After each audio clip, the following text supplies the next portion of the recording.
Hey everyone, welcome to Tiger True Crime. I am your host, Tyson Draper. Thank you guys for joining me tonight. We've got a treat for you as always. We are one of the best true crime programs on all of YouTube. And that's not only my opinion, but my mom's as well, and many other people. But we're grateful to have you guys. Thank you for joining us. We've got a interesting topic tonight. We're going to be talking about the broad daylight brutal murder of 40-year-old Nick Cordova in Gilbert, Arizona. I was talking about this case the other night. Fortunately, I had a few technical difficulties, but we were able to pull it off pretty well. But I wasn't able to get through the entire police report. So I had a chance to look it over a little bit better in the last couple of days, and I want to go through some of the stuff that I pulled out of there. But first of all, I want to get everybody up to speed, pertaining to this case. As I mentioned, this was a terrible, disturbing homicide that took place on November 27th, May 27th, 2020, and in Gilbert, Arizona. And basically, let me give you a little background on Nick Cordova, 40-year-old family man, also a businessman. He ran a company called Gilbert Air. A little bit of history on that is Nick was a football player and a wrestler at Chandler High School. After he graduated, he went on to be a personal trainer and do a few other little things, maybe took some college classes and stuff like that. But eventually life led him to the HVAC industry, heating and cooling industry. And he was able to purchase half of a business from a guy named Frank Rye.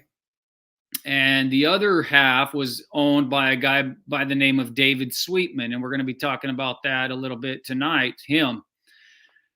And so when Nick got this business, it wasn't doing very well. It had bad reviews. People were not happy with the company, and he was bound and determined to turn it around and to get it back on the right track. And that's exactly what he did. He was able to, get out there and build it from the ground up. Things were going really good. In 2020, his partner, David Sweetman, who was quote unquote a silent partner, began to get more hands-on and come down to the office a little more and check on things, especially check on the finances, the financial part of it. And but before we get into that, I want to see if I can play a couple of videos just to kind of give you an idea of who Nick Cordova was, what kind of a dad he was, what kind of a family man he was. I was able to get a couple of videos, but because this program that I use, it doesn't always allow me to play these, crystal clear. So I'm hoping that this will work. But let me show you a couple of videos here of Nick Cordova, just to kind of humanize him and give you an idea of what he was like. Let's see if this is going to work.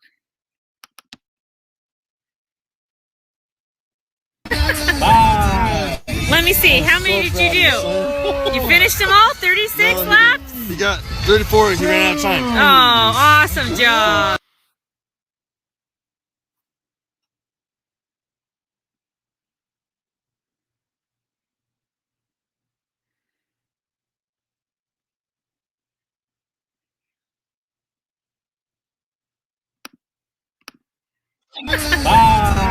Let me see. How many did you do? You finished them all? 36 laps? He got 34. He ran out of time. Oh, awesome job.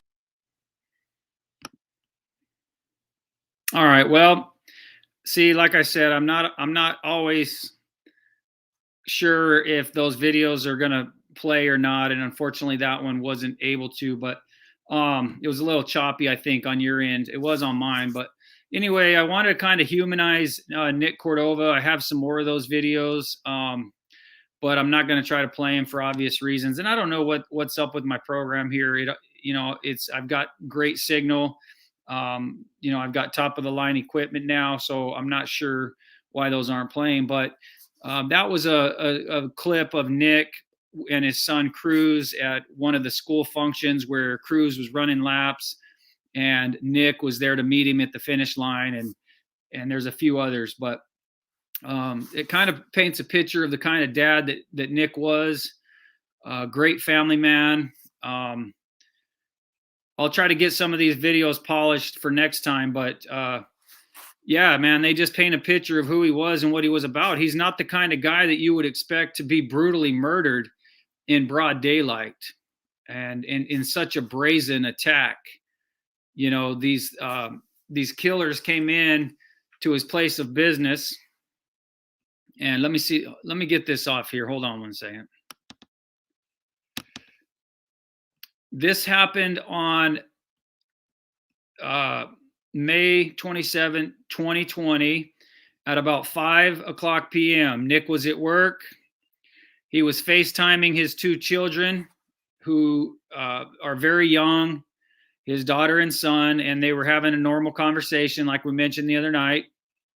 And the office manager, her name is Lynn, she left for the day, and the other office worker, I think her name was Selena, they both left. Well, moments later, a truck pulled up, and I think I'm okay to show this picture because in the police report, it gave a detailed description of this truck, and I want to kind of show you. Let's see here. Hold on one second. I want to show you what that truck looked like. So this is the actual truck here. Ford F-150. The top picture you can see, this is them pulling into the parking lot right in front of Gilbert Air. The bottom one, you can see May 27, 2020, 5:31 p.m. and 41 seconds. Now, if you look just behind the truck, you see a black Cadillac Escalade 2014. We talked about that last time. That belongs to his business partner, David Sweetman, who was there at the business that day, which was unusual because he hardly ever was at the office, but he was that day. So these guys, they pull up in this truck, they go in, and there's some sort of a struggle that ensues in the lobby of the business there. Now, we don't have a lot of details because a lot of the information in the police report is redacted, as you can imagine. So I'm going to take a look at this here. I want to read directly from my phone some of the things that they collected there in the lobby. It says, this is from page 139 of the police report. It said, apparent blood stains found near the victim's feet were marked, photographed, and collected as follows. And then that part is redacted, but it says the interior front lobby door and frame were swabbed for biological material. An apparent blood stain was found on the lower door frame of the doorway between lobby and adjacent west office was marked, photographed, and collected as item number 28. The following items were marked, photographed, and collected from the adjacent office located on the west. Item number 1, Motorola cell phone found on the east desk, an iPhone found on the west desk, an iPad, step up and down transformer found on the floor near the doorway to the lobby, Ortex DVR found on the table east wall, Samsonite wallet found on the floor near the east desk, Cricket cell phone found on the west desk drawer. Now, this is what I found. This is what I thought was the most interesting. Listen to this. U.S. currency, $60 found on the floor in the middle of the room. A briefcase found near the west desk. A hard drive from a briefcase. U.S. currency, and then they have this part redacted, the amount from a briefcase, number 1, and then in the second one, U.S. currency with the amount redacted from briefcase. So there was money strewn all about from this briefcase, laying on the floor, $60, and then an unknown amount, two sums that spilled out of this briefcase. An ASUS computer tower found on the floor near the east desk. Now listen to this, guys. Item number 15, a potato found on the floor near the east desk. A potato was found on the floor near the east desk. Now, I talked to Dusty about this, and we speculated what in the world a potato was doing laying there. And as we got further into this police report, it said that the potato was damaged and that it was bruised with black spots. So the only thing that we could surmise from this was that the potato was used as a silencer. You know, sometimes people, I guess, I mean, this is kind of news to me, but they put it on the barrel of the gun to silence it. And that's apparently what happened there, in our opinion. So number 16, Seagate external hard drive found on the east desk drawer, documents found in the west desk drawer.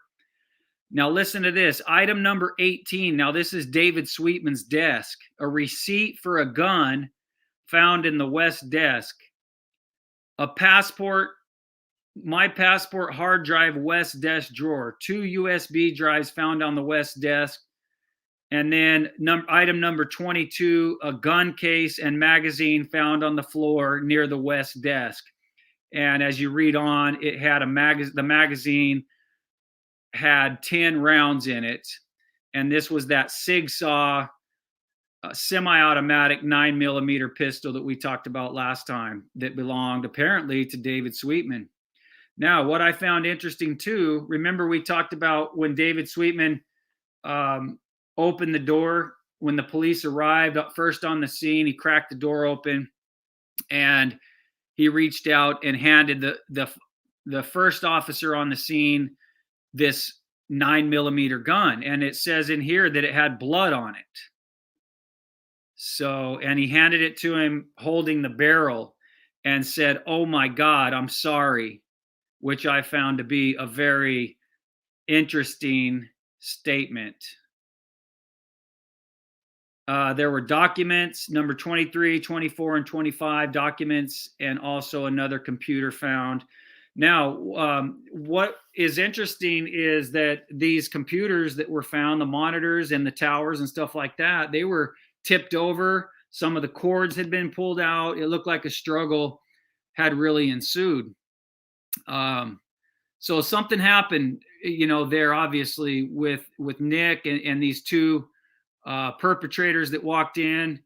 You know, in the beginning, in talking to Alicia, myself, and talking to David Sweetman's girlfriend, who was messaging my brother on Facebook, defending herself and defending David, she was telling us that David was hit in the head. And so as you go on and read through this police report, you'll see that David had a slight injury to his head. He had a slight injury to his right index finger and a couple of other small injuries. So here we have a scene, guys, where that's very disturbing, very chaotic. And we have David Sweetman, who has a gun. He has injuries to his head. He has injuries to his hand. We have a potato laying on the floor. We have a computer all over the place. Now, what's interesting is that Nick Cordova made it all the way to the front door where he was found when he collapsed. And that's where they found him in a pool of blood. So Nick Cordova was a scrapper. Okay. I want you guys to understand that. He was an outstanding football player, high school football player at Chandler High School, and also a tremendous wrestler. And he was a big guy. He didn't take no crap off nobody, from what I understand. And so he was no pushover. So I'm sure he saw what was going on and, you know, fought back and almost made his way out the door. But unfortunately, before he could get out that door, these thugs gunned him down, and Nick was found with a gunshot wound to the head. So what I want to do, guys, is I want to show you on Google Earth here in a minute where Gilbert Air is. And I started to speculate a little bit about the motive and who would have a motive to kill Nick Cordova. This is a head scratcher. This is a mystery, a puzzle that's going to take a long time to figure out, because Nick had no enemies, apparently. As I mentioned before, I can't sing his praises enough. Great family man, great businessman, wasn't a drug addict, wasn't mentally ill, he had his life together. He had a nice little family. They were starting to make some money off this business. They loved to travel. They had toys that they went out and to the sand dunes with. They were always, his obituary talked about how he liked to wrench or turn wrenches with his friends. They liked to work on cars. He had a lot of hobbies. He was just full of life. So who killed him? Who would want to kill him? So me and Dusty, we sat back and we said, okay, maybe it was a robbery gone wrong. Maybe these people were there to rob the place. And we quickly threw that out the window, because as we looked at Google Earth, it was obvious that if you were going to rob a place, you're not going to rob an air conditioning company. Why would you do that? Number one, Lynn, the office manager, and Selena, they said that there was hardly any foot traffic that ever came in there, that most of their business was handled over the internet and the telephone. So right in the same area, you have 50, 100, maybe even more other businesses that have way more cash on hand. Why would they choose to rob Gilbert Air? What are you going to do? Go in there and steal an air conditioning unit? So that's out of the question. It wasn't a robbery gone wrong. It was a hit job. It was a hit job. And now we need to find out who had the motive, who would have a motive to have Nick Cordova killed. So we started going down the list and asking questions, but before I do that, let me show you again the suspect's truck. This is what they pulled up in at. It says there 5:31 and 47 seconds. They pulled up. The top one is when they're pulling in. You can see a guy there inside the vehicle that is wearing a white hat and a mask. And then the bottom one is when they're actually in the building. This is when the horrendous crime is taking place. Well, as soon as they did what they did, they ran out, they got in that truck, and let me show you the route that they took. I'm going to pull up Google Earth here, so bear with me. I want to show you guys where Gilbert Air is and where they went when they left. So just give me a second to share this.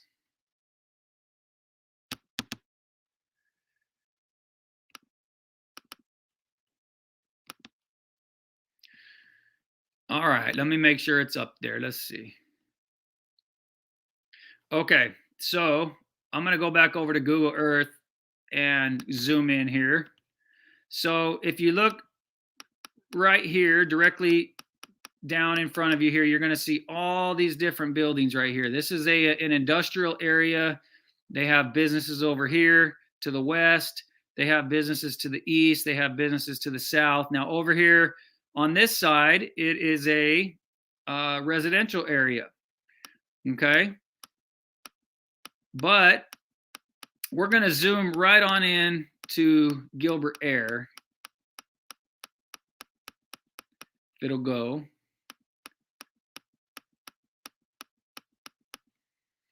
Okay, now if you look at the mouse here, this is Gilbert Air right here. Okay. Now this is the north door that they were talking about in the police report that was locked. There's I think it's a roll-up door and maybe just a regular door back here as well.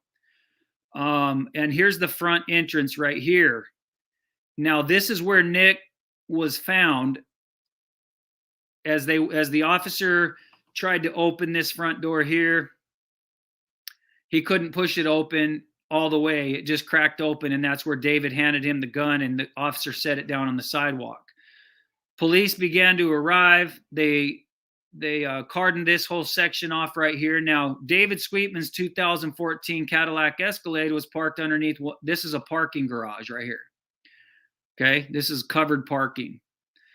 All right, so that picture that I showed you a little while ago of the suspect's truck, which is I believe it's a 1998 Ford F-150 King Cab, red and silver. So they pulled in here and parked, and then they went through this front door. This is what happened. This is where the crime happened, right here in the lobby area. Okay, as soon as they left, they got back into their truck and they went this way. I think this is called Golden Key. And they came back over here, and I think I was calling it Broadway Road the other night. I know I was. It was wrong. It's Baseline. Okay, they came to Baseline, and then they turned west here. So let me see if this is going to let me do it. Okay, so they left here, came this way, and started heading west. All right. So they get about a quarter of a mile down the road, and they decided to stop for gas. Now, remember, ladies and gentlemen, this is during the broad daylight. Okay, what a brazen murder. This is one of the most bold, brazen, whatever you want to call it, murders that I've ever seen in the middle of the day. And they stopped over here at this AM PM for gas. Okay, so it's right here. I'm going to see if I can zoom in. I think this is moving kind of slowly. But this is the AM PM right here. So they left right here. They came this way, and they got right over here to this is Guadalupe Road. All right. So let me see if I can zoom in on that.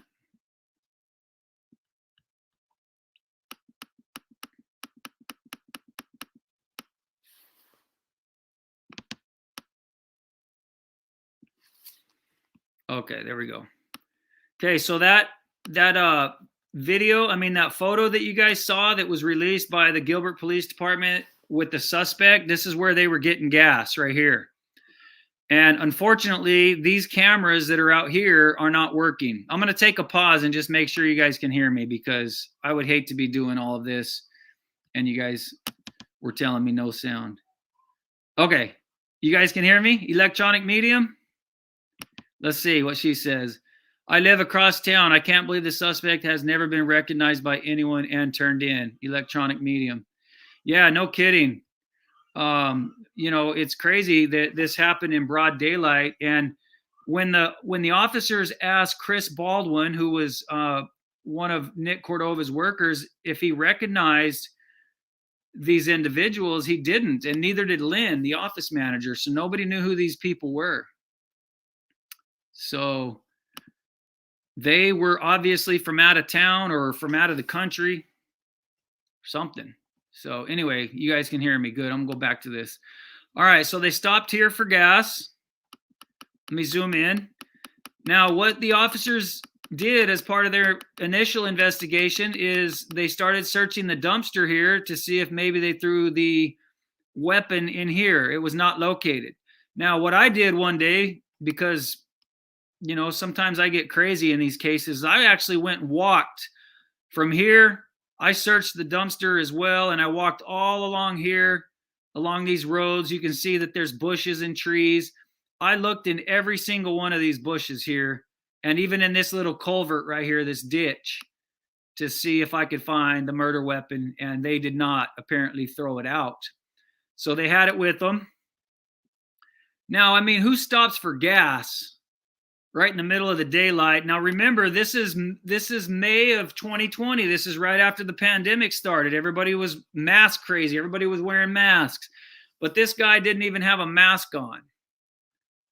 Crazy. Absolutely crazy. Not just crazy, but brazen.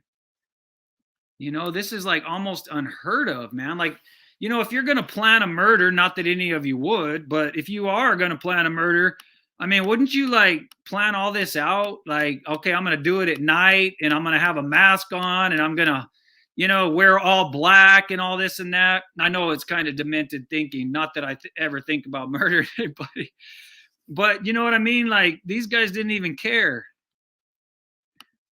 They were just out joyriding. So according to the police report, they left the AM PM and they headed north on Guadalupe back towards US 60. Okay. Now, what was interesting is as they got closer to the Superstition Freeway, as it's called, the 60 here, all of these businesses here, Bingham Transfer, I think was one of them, Empire, Days Inn, Home Depot, there's a hotel here. All of these places had surveillance and they were able to pick up these perpetrators driving that red and silver truck.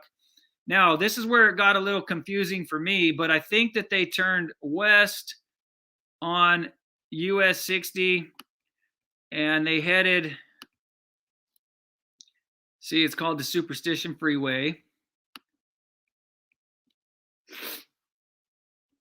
They headed west and they got over here to a road called Country Club. And they were picked up on video here somewhere at the Coles. There's a Coles and okay, there's Golfland, Sunsplash. So I know this is Country Club, guys. This you got to remember, I'm from Arizona, so I recognize all these places. But I think there's a Coles and a Home Depot and stuff or something right over here, somewhere in this area. They were spotted on surveillance messing around. And then from what I understand is they continued west on into Phoenix. Now, the rest of it is redacted from the police report for good reason. Okay. They don't want to reveal the rest, but that's kind of gives you an idea of what happened. So let me close this out now. All right. So guys, give me a thumbs up if you were able to hear all of that pretty well and it made sense. Venus Gal. Okay, here's a question.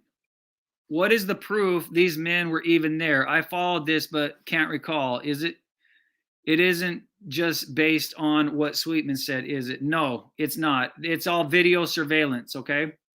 So first of all, they had 10 cameras inside of Gilbert Air that caught all of this, about 10 cameras. So, I mean, it's, let me get that comment off there real quick. It's no secret that they were there. I mean, they were there. These guys, they showed up. One of them walks into the AM PM. I'm going to show you his photo here in a little bit, but he walked into the AM PM like he didn't have a care in the world. And we have been looking for him ever since. Now, what I want you guys to do is I want you to share this case as soon as we get done. Share this video out on Facebook or wherever. I don't even know what's all out there these days, but whatever you guys use, share this case because we want to raise awareness and we want to capture these guys and put them behind bars. Obviously, nobody in Arizona seems to know who they are. So who were they? Hired hitmen? Were they from Mexico? Were they from some other state? I don't know, but let's get the word out. Yeah, there you go. Electronic medium once again. Wow, 10 cameras. I have been plastering this guy's pic all over YouTube and Facebook. Thank you. And I think, yeah, I remember you living close by now. So yes, she's another fellow Arizonan. Maria from San Diego. Where is the affidavit located on your page? I can't find it. Dave said, okay, I'm going to get, guys, I'm going to get that all put together for you. There were some things that I had to redact because there was some stuff that was showing on there that Alicia Cordova didn't want to be seen. And so I had to, cover some of that stuff up. And it's not, it's not anything that she's trying to hide or whatever. It's just that, personal information that I had to redact out of there. So give me a little more time on that. Okay. Dave set this hit up to collect the insurance policy just like he did his wife. Okay.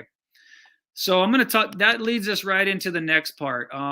I want to talk about Dave's wife or ex-wife or deceased wife is what I should say. Her name is Dr. Laura Sweetman. And she was a well-respected, what was she? Pediatric neurologist here in Arizona.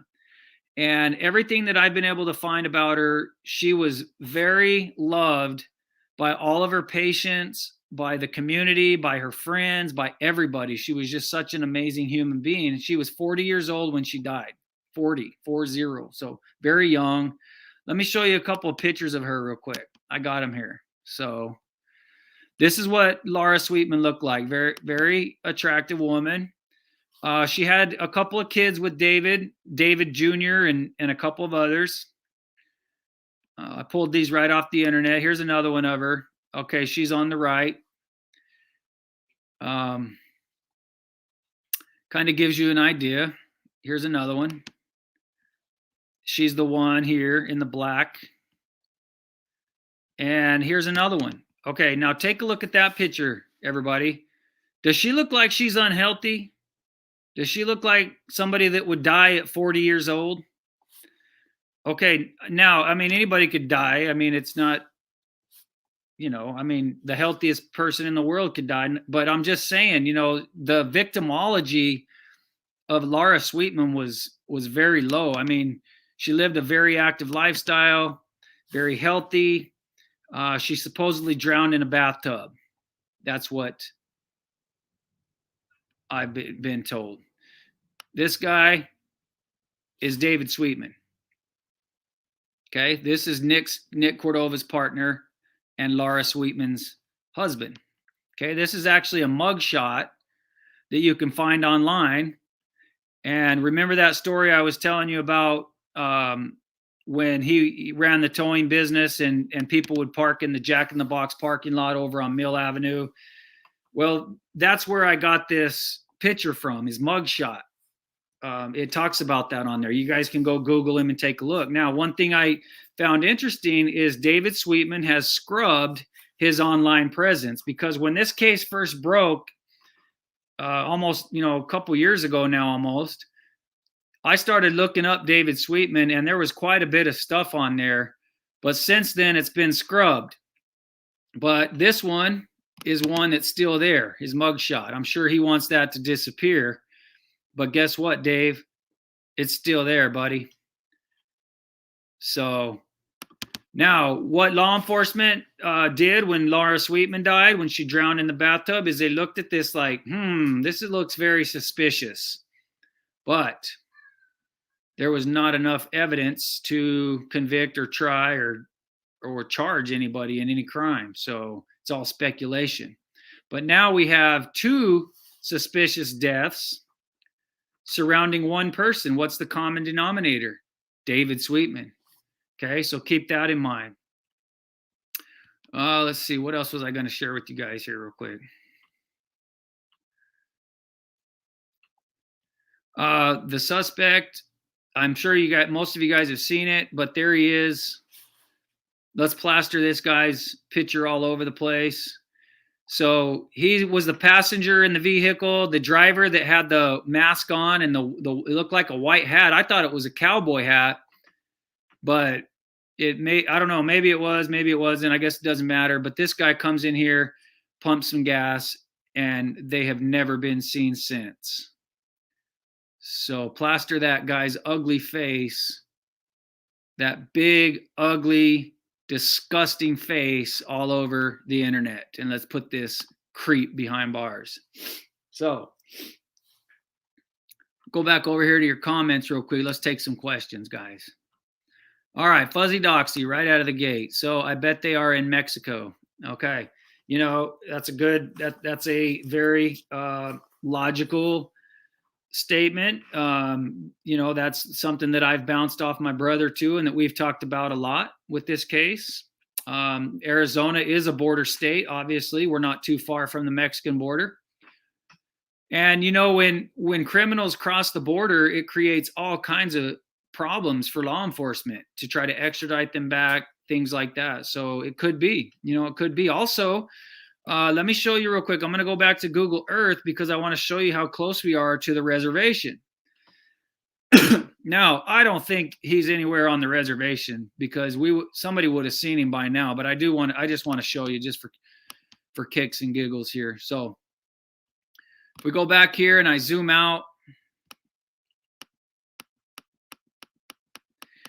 you can see that if these guys were to take a straight shot down Guadalupe, or let's just say Country Club or whatever, they're going to drive right over to the reservation, which isn't very far away. So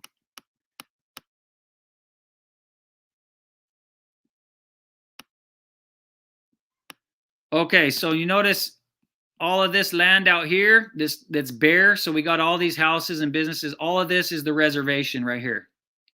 Okay. Let me see if I can drag it over there. This is the reservation here. The nearest one. There's a lot of reservations in Arizona, but that's the nearest one there. So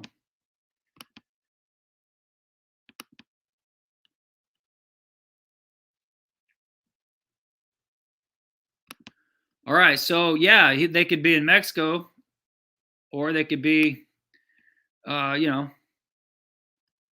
the res. The res, okay, the res, Lil Red. No, I don't think so. I don't think they're on the res. Teresa Fountain, looks like cartels. Maybe, but why would the cartel have a motive to kill Nick Cordova? Who has a motive? That was the name of my live tonight. Who has the motive? Was it Alicia? Does Alicia have a motive to have her husband killed? No. We looked at that. We talked about that. You have to, does Chris Baldwin, the worker, have a motive? Does Lynn have a motive? Is there a jilted lover involved? All of those things we went down and checked off the list, and it just always comes back to one person who had the motive, and it was the person that had the life insurance policy on him. And if you think about it, now this is speculation, guys. I'm not saying this person did it. I'm not saying anybody's guilty or anything like that. But if you think about the logic, when Laura Sweetman died, David apparently got a lot of money. And, so as soon as that ran out, what would he be thinking? Like, okay, I know how I can get some easy money. I know how I can get a lot of money. That to me looks like a motive. I'm going to see if I can change these banners here real quick. Hold on one second. Okay. This is what we're talking about tonight. Nick Cordova homicide out of Gilbert, Arizona. All right. And I mean, I just see a lot of people on here, talking about this guy, Dave Sweetman. Did I ever get to talk to Dave? Okay, good question. Now, I haven't talked to Dave. Yeah, actually, I did talk to Dave. I talked to Dave one time on the phone. This was very early on. I called him and I talked to him briefly. And then after that, Dusty was talking to him and his girlfriend on Facebook. Now, I don't have Facebook, so Dusty was doing all that. But yeah, he talked to him. They were just very ugly people, just very ugly people, inside and out. They had excuses for everything. They blamed everybody else. They were victims. They were blaming Alicia and Nick for being thieves and infidels and partiers and druggies and everything else. But, you can say what you want and blame other people, but the facts are the facts. And when you look at the facts and you look at the clues that we have, none of that stuff appears to be true. And everything seems to point to the business partner, Dave. Yes. Okay. Right here. Yes. That man has evil in his eyes, Cheryl Ray. Yeah, he's not somebody that I would like to go to dinner with or hang out with or even run into anywhere. He's just one of those guys that has always dealt in shady business practices. Like I said before, in my opinion, just a scumbag. And I think that as this case continues to roll forward, and it is, every single day we're chipping away, but I think as it continues to roll forward, you're going to see more about David and some of the stuff that he did, not only on that day, but the days leading up to it. We talked a little bit about that last time. And what I mean is Lynn, the office manager, started to mention that Dave was starting to come into the office more. He was asking about money.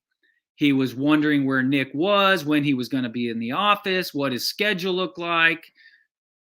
He was actually going to customers' houses with Nick and threatening them that if they didn't pay their bills, then, he was going to come after them or something, and take their air conditioner or whatever they do. Heck, I don't know what they do, but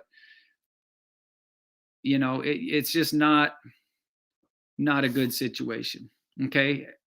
All right. Right here. Has Dave been laying low? He wasn't. I don't know what he's doing now, but he wasn't laying low in the beginning. He was attacking me and anybody else that was talking about this case. I had a friend, one of my friends that's a YouTuber from Georgia. I asked her to do a video on this case, and she did. And shortly thereafter, here comes Dave emailing her. Hey, I just want to let you know that you haven't heard both sides of the story, and there's two sides of this, and Alicia and Nick were not good people, and blah, blah, blah. Well, then you guys have all heard of Linda from It's a Crime, right? I think I don't even know how many subscribers she has now. But at that time, she had over 100,000 subscribers. Her and I were pretty good friends. And I asked her, I said, Linda, would you please do a special on the Nick Cordova case? She said, absolutely. She said, tell Alicia to give me a call. So I put her in touch with Alicia, and they did a tremendous job on getting the word out. And guess what? Guess who started emailing Linda? Anybody want to guess?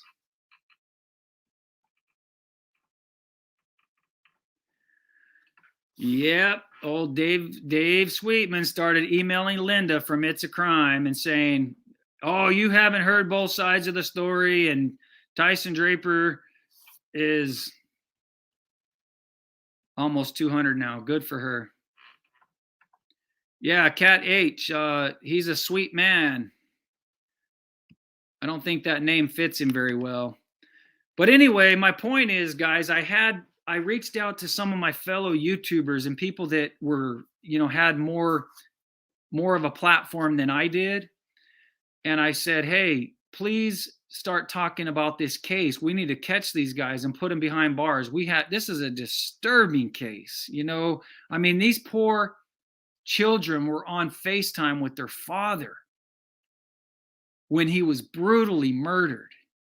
It doesn't get any more awful than that, ladies and gentlemen.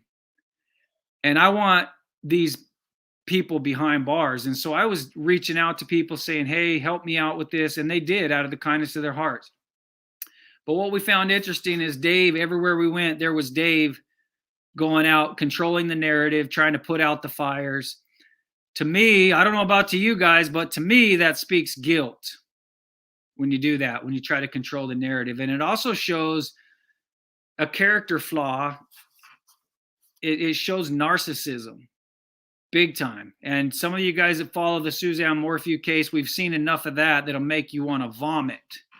But here we go with David Sweetman. He's just as bad, if not worse. So I hope that answered your question. Tracy L., my friend, how are you doing tonight? Okay, right here. Maureen 100, why aren't the police and media addressing this murder? I don't get it. They are. It's starting, I noticed that when I first started on this case, and I'm not trying to say I've done anything special, but when I first got on this case, Alicia had just started her GoFundMe, and it didn't have very much in it. And I saw it the other day. It has almost $70,000 in her GoFundMe. And I hope it gets way, way more than that before this is all said and done, because not only did she lose her husband, but they lost the business. The business fell back into David Sweetman's possession.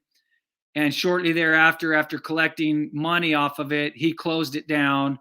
and said that it was because of YouTubers that were running his name through the mud. It was the reason why he was closing it down, because customers were seeing these videos and this and that, which is, again, trying to control the narrative and victim mentality. And quite frankly, a liar. All right, Glam Dolly, glad to see you, baby doll. Did David Sweetman cover his tracks very well? I'm baffled he hasn't changed, or he hasn't been charged with Nick's murder yet. I'm sorry, I got to put my guys. I know I get this glare, but I'm getting old, man, and I'm getting blind here. But these guys, I mean, they're just dumb. They're idiots, They did this in broad daylight, and they didn't cover their tracks very well. I'm actually surprised there hasn't been an arrest yet either, but they're getting there. Victim mentality. Okay. So what I want to do, guys, is I want to try to show you one more video. Let me close this real fast. Hold on one second. I'm going to see it. If this doesn't work, then it doesn't matter, because we're getting close to the end of this here. But I wanted to tell you guys that I am going to get the police report out so you guys can take a look at it for yourself. There's a lot of interesting information in it. One of the other things, let me see here real quick. Page. I thought it was interesting, the stuff that they found, the potato. And that's another indication that this wasn't a robbery gone wrong, that this was premeditated. They brought a potato. For those of you guys that joined us late, the law enforcement found a potato on the floor that was damaged and bruised. Among all these other things on the floor, they found a potato. And my theory is that they put it on the muzzle of the gun to try to keep it quiet. Now, when I went down there and looked around, I went to some of these neighboring businesses. They're just like these small business areas that have kind of like a garage. They have like a roll-up door in the back and stuff, and they're small. They just do like little, almost like a storage unit type thing. Some of them have a storefront and whatnot. But, there's a lot of people in that area. It's very congested. And so they were thinking, well, how in the heck are we going to do this without anybody hearing the gun? And being the amateur idiots that they are, they stuck a potato on the gun. So yeah, right here, electronic medium. You can use a potato as a silencer. Who knew? Yeah, I didn't know either. I had to go look it up. But yeah, sure enough, they said that people try to use potatoes for that. And I could be wrong, but really, what else would a potato be doing there? What was I don't know. I can't think of any other reason why there would be a raw potato laying on the floor. I doubt that Lynn, the office manager, had raw potatoes for lunch, and nobody else really came there. I mean, it was just Lynn there most of the time, just answering the phone. So these guys, David Sweetman, it doesn't look good. It does not look good for David Sweetman. And I'm not telling you guys anything you don't already know. But let's get this guy, if he is guilty of this, let's get him where he belongs, behind bars. Let's get him on the run. Let's get him scared. Let's get to talking about this case. Let's share it on Facebook. Let's share it on YouTube. Whatever's out there these days, whatever you guys have, whatever platform you have, share this video. And let's get the whole world talking about the Nick Cordova case, because these people need to be put behind bars, and Nick Cordova deserves justice. I have watched Alicia Cordova suffer now for almost 2 years, and it's been disturbing to watch that. And those two precious, wonderful children, they deserve justice. Nick's mother, who was a single mother who raised Nick as an only son, from what I believe, deserves to find justice for her only son, this handsome young man that was trying his very, very best in life, giving his all, and was finding success. He was mowed down by these brutal ruthless, heartless, disgusting thugs that need to be put behind bars. So that's my plea to you guys, my request to please do that. Let's get people talking about this case. And if there's anybody that ever sees this video that has a bigger platform than me, like Linda, Profiling Evil, who are also my friends, Mike King, who else? Plunder. I don't think Plunder's done a video on this yet. Plunder, if you see this, please do a video on Nick Cordova. Let's get people talking about this. But I did say I want to show you one more video of Nick Cordova. I want to see if I can get this to play. Such an amazing man. He's a guy that I'd like to hang out with. Too bad he's not around anymore. I grew up here in Arizona. I like to be adventurous, as you guys know, just like Nick, and we would have got along very, very well. So let me see if I can play this one for you. This is him at his kid's school function. Let me see if this is going to work or not, guys. I don't know. Hey! Good job, Nate!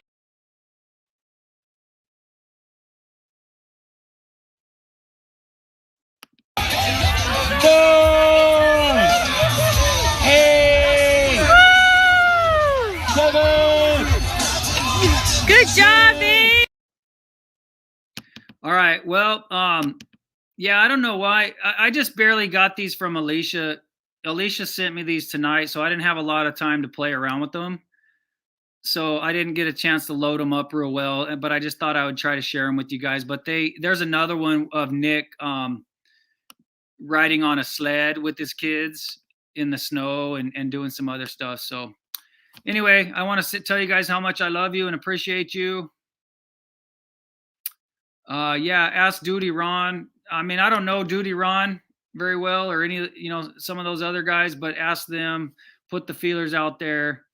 And as always, guys, thank you for being here tonight.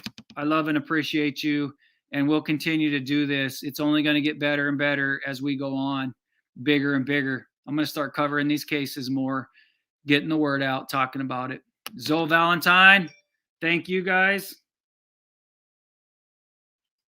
And right there already, I don't know if you guys can see it. My phone's going to disappear because of my green screen. Hey, should I go play my piano back there? You guys want to hear me play? I think I can play like Old MacDonald Had a Farm or something. But anyway, these cases are no laughing matter. But guys, sometimes you have to laugh to keep from crying, right? Love you guys. Take care now. Have a good night.